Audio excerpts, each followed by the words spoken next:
करो।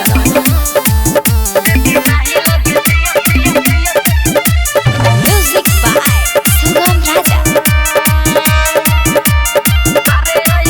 हम आई बुझलते जानो करब नाही लेट हो।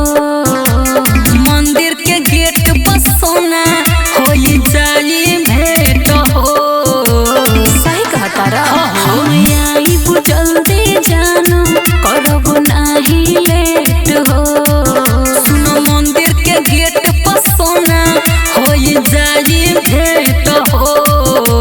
सुना बोला हमरा संग है तो पौआ पखारे आई हा।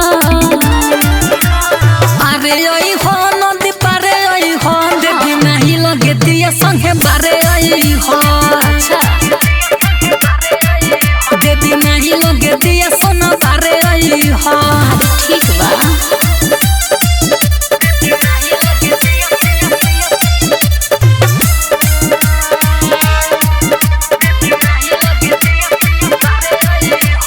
राइटर किसानी साथे करब माई के पूजाई हो।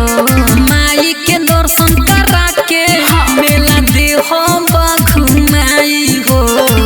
बुझल सुगम राजा साथे करब माई के पूजाई हो। माई के दर्शन करा के मेला दे हो घुमाई हो। होके जीतू जितेंद्र तो यार आई हा। ठीक बा सुनो अरे आई हो नदी पारे आई हो देवी नहीं लगे दिया संगे बारे आई हो। देवी नहीं लगे दिया सोना बारे आई हो। आ जाइ हो टाइम से छोला कुलचा खाई लाई।